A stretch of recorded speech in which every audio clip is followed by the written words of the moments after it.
Hello guys, welcome to my YouTube channel. So for today's video, I'll be teaching you my updated Wataru build for PvP. But before we go to our intro video, I would like to say thanks to our sponsor for today's video, LD Player. So LD Player can be downloaded in their website. It's just ldplayer.net. Then once you go to their website, you just need to download this one or whatever works for your PC. So for me, this will be this one, download LD Player. So I'll be clicking it out. Then it will be downloading the installer. So once you have the installer, you just need to double click it, or actually just single click it. Then it's gonna ask you to install. You read and agree to the license. You can actually read this one and you read it out. This is gonna be the default installation place, so just press install. Then you're going to download LD Player. So actually the first thing that you download on the website is just the installer, so it's 2 MB, while the actual LD Player is around, I think, 400 MB. Yes, it's 411 MB. So let's wait for the download to finish. Okay, so it has finished downloading. So on the other part, it's just gonna be installing LD Player on my device. So I'm just waiting it up to finish installing. Then once we finish installing, it's actually easy. You just need to open it up. Then everything's gonna be okay. And we're done. Installation is complete, and just press start. So pressing start will launch up the browser, the emulator itself, LD Player. So let's just wait for it to load out. So LD Player is actually a good emulator, one of the best emulators out there. You can actually do a lot of things like multi-instance, macro support, high FPS, or smart key mapping. So previously I was using a different emulator, but LD Player allows me to do the things that I do easier. So it's actually more helpful for me. Then we can go to LD Store, and we can actually download in the LD Store Ragnarok Mobile. Oops. We can update this one. Okay. Then we're going to download Ragnarok Mobile. As you can see, Ragnarok Mobile is here. So you just need to choose out and install Ragnarok Mobile. So this one is the one that we need, the Ragnarok M Eternal Love, because if I remember correctly, Eternal Love ROM, this is the global version. Well, this is the C version, so this is the one that we are using. But since I've already installed Ragnarok M, we're just going to be opening it up. Okay, now Ragnarok Mobile is open, and cue in the intro video, and let's proceed to our PvP build after this video.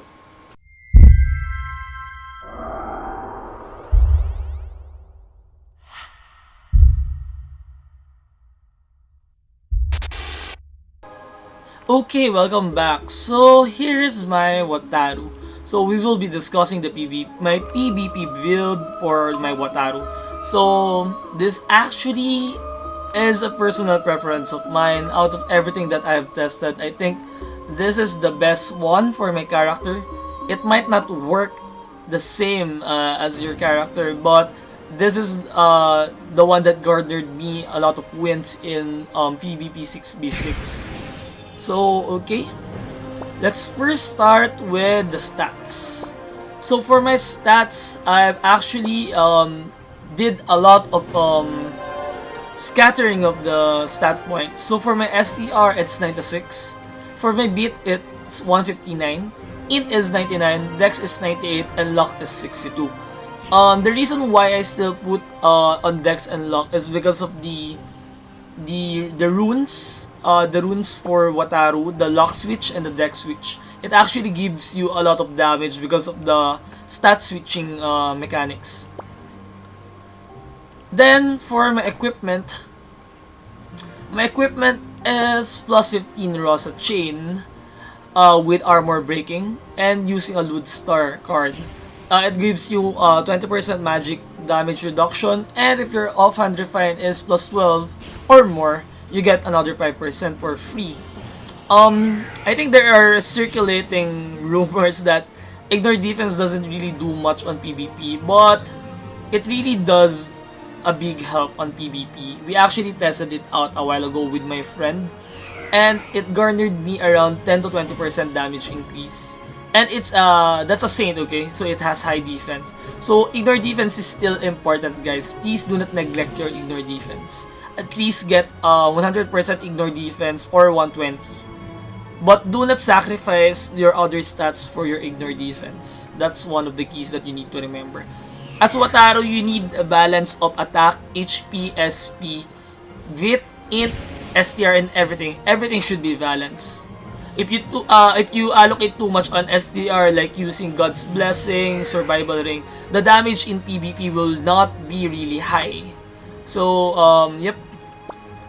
For my armor, I'm using currently a plus 11 Comet Warfare armor with Moral 4. And for the card, I'm using the Tartarus. The reason for this is, if you are playing Wataru and you're playing against Garm card users, you're gonna get freeze without the Tar Star. So it's the reason why Comet and the Tar Star is really important. It's because you don't get freeze. Also, if you're using Tar Star, you can use a lot of other offhand cards. So you can actually make up your own build, and you can actually remove your mark card from your offhand cards. For my garment, I'm using currently plus 15 Ancient Cape with Divine Blessing 4. And for the card, I'm using Holy Crystal Arcane card. So basically, it's just Poison, Holy, Dark, Ghost, and Neutral damage reduction. But I'm thinking if I'm going for full damage, Radix Star is good. Eclipse Star is surprisingly also good for Machine Revolution. So that's your choices, I think. But for now, I'm staying with my Holy Crystal Arcane because I'm still saving up for my Moonlight Flower card. For my boots, I'm currently using plus 15 Wolf Grandma Sleepers with Divine 3. And Dragon Bone card, which is damage, neutral damage received is 10% minus, and my damage my damage received to demi-humans is decreased by 10%. You can actually use Death Cut boots as well if you're going for a glass cannon build, but I prefer using my plus 15 Wolf Grandma Sleepers because of the refined damage reduction, 13.5%, and that's quite a lot. That's really big. For both my accessories, I'm using plus 15 Bright Moon. For the Anvil Refine bonus and for the Refine Attack bonus of the accessory itself, with both Sharp Blade 4. The card for this one is Wraith Star, and the card for my other one is Monkey card. For my weapon, I'm using plus 15 Dragon King Sword with Tenacity 3 and 2 Hydra cards. Basically, this build is really going to be tanky. At the same time, it's still gonna hurt because I'm pumping up on my HP and I have a balanced attack, and I have a balanced Ignore Defense as well. So, if you're thinking, if you're going for full Machine Revolution, why not use Wrench? The damage difference is not really that big for the investment that you are putting on a Wrench. So if you're tight on budget like me, I'm just going to stick with my plus 15 Dragon King Sword, and it's more versatile. The reason why the Dragon King Sword Wataru is less efficient on Wrench is because we don't have Overthrust Max.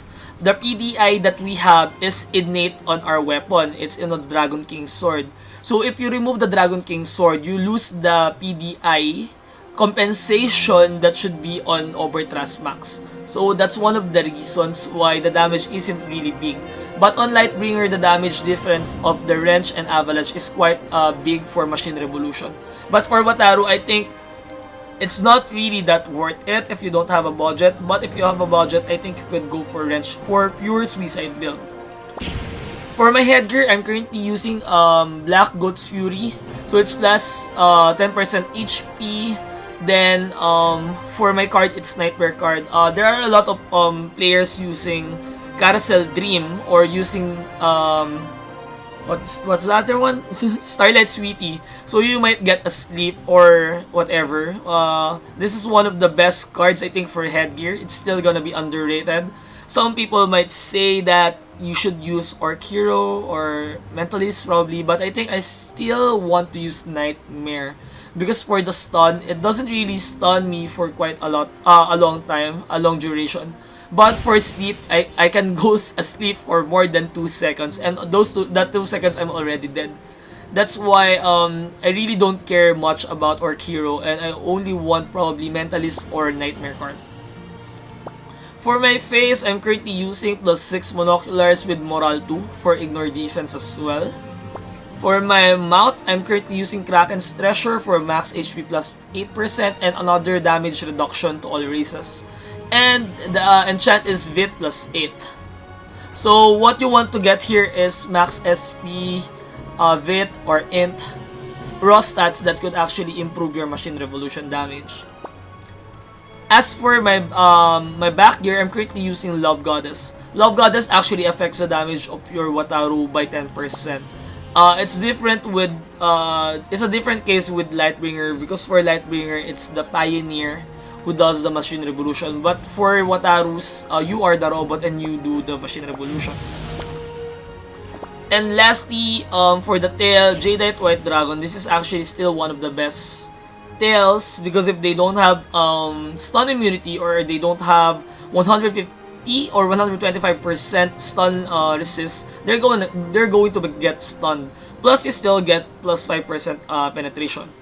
For my enchant there, it's max HP percent, 10%. It's the max possible one. For my runes, I'm currently using still the same ones as I'm using on my Lightbringer.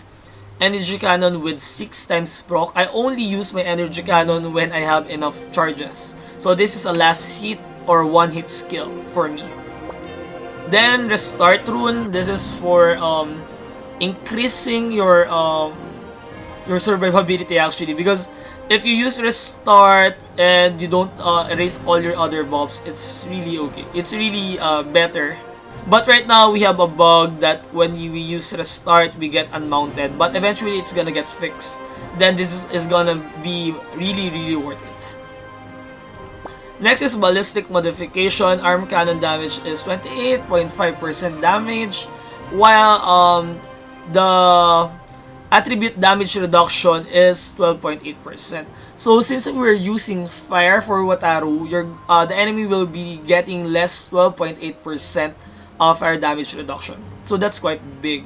But if you can get both high numbers for this one, it's gonna be better. Since a lot of people have high fire reduction already compared to neutral reduction before. For my magnetic field, I'm just using everything. All lines are unlocked. Rapid armor, I just need this one, the second line. But if you can get a higher movement speed, that would be really great. And lastly, I'm using elemental armor rune. The reason for this is so I can switch out to different elements when we're doing PvP. If we're fighting against Nogu, I can actually switch to wind armor. If we're fighting against a fire heavy lineup, I can switch to fire armor, or so on and so forth.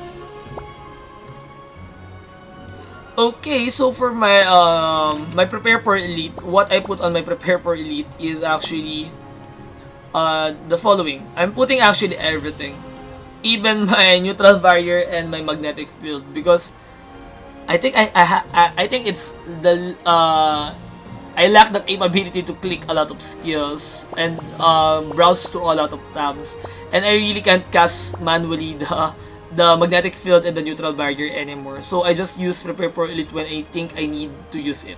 So it's gonna instantly spawn the prepare for the magnetic field and the neutral barrier on my spot. For my for this one, I'm using Master Tackler, Steel Body, Battle Instincts, and Resurrector. Resurrector is gonna be like Restart, then you still have Restart. So you have a lot of sources for mana for PvP, since Dragon Rage actually depletes all your current SP.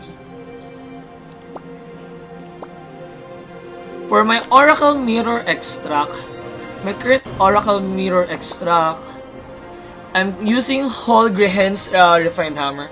This is to break the equipments of the enemies that doesn't use eggshell beam. And I think that's it. I think we covered almost everything that I need for Wataru. So again, thanks to our sponsor, LD Player, for sponsoring this video.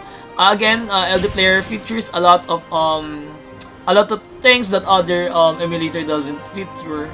You can actually have recordings, you can actually do multi-instance, you can actually have good key mapping, and there's still a lot of features that you can only find in LD Player. So shout out to LD Player for again, I'm really thankful for LD Player for sponsoring this video.